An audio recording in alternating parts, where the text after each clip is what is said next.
गाडी चालवणाऱ्यांवर कारवाई करण्याकरता अंबरनाथ, उल्हासनगर आणि बदलापूरमध्ये पोलीस सज्ज आहेत.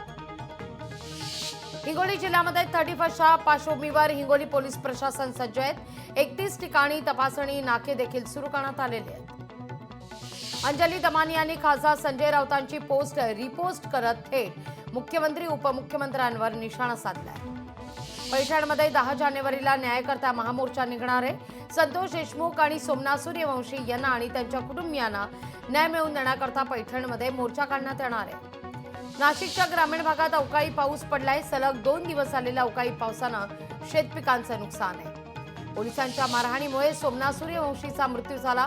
दोषी पोलिसांवर कारवाई झालीच पाहिजे, रामदास आठवले यांचा आरोप आहे. माजी मंत्री जयदत्त क्षीरसागर यांनी मुख्यमंत्री देवेंद्र फडणवीसांची भेट घेतली आहे. बीडमधील कायदा सुव्यवस्थेचा प्रश्न ऐरणीवर असताना क्षीरसागर फडणवीसांची भेट घेत आहे.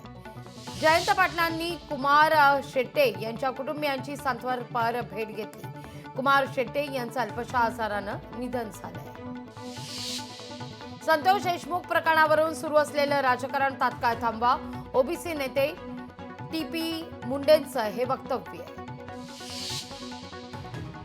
राज्यातील सुरक्षा व्यवस्थेचा मुख्यमंत्री देवेंद्र फडणवीसांनी आढावा घेतलाय. नववर्ष स्वागताच्या दृष्टीनं हा आढावा घेण्यात येतोय. संतोष देशमुख हत्येप्रकरणी छत्रपती संभाजीनगर उच्च न्यायालयात क्रिमिनल रिट याचिका दाखल आहे. संतोष देशमुख यांच्या भावानं ही याचिका दाखल केली आहे. केंद्रीय सामाजिक न्याय मंत्री रामदास आठवले यांनी सरपंच संतोष देशमुख यांच्या कुटुंबांची भेट घेतली. फरार आरोपींचा लवकरात लवकर शोध घेऊन अटक करण्याची मागणी केली. राष्ट्रवादीचे आमदार चेतन तुपे यांनी शरद पवार यांची भेट घेतली. चेतन तुपे हे हडपसर मतदारसंघाचे आमदार आहेत. नागपूर मनपावर ठाकरेंच्या शिवसेनेचा मोर्चा निघाला होता. विविध मागण्यांकरता ठाकरेंच्या शिवसेनेनं आंदोलन केलं. वाल्मिक कराड अद्याप फरारच आहेत. 11 डिसेंबरला वाल्मिकचं उज्जैन महाकालेश्वर या ठिकाणी फोटो सध्या समोर आलेला आहे.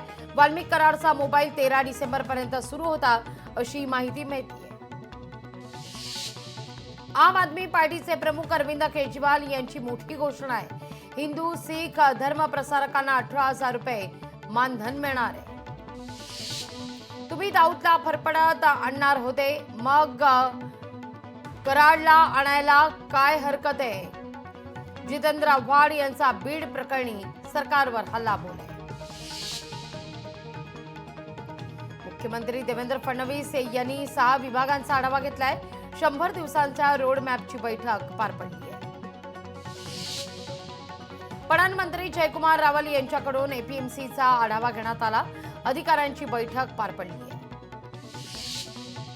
मस्साजोग हत्या प्रकरणातील फरार आरोपीला अटक करून फाशी द्यावी, सकल मराठा समाजाकडून तहसीलदार यांना निवेदन आहे.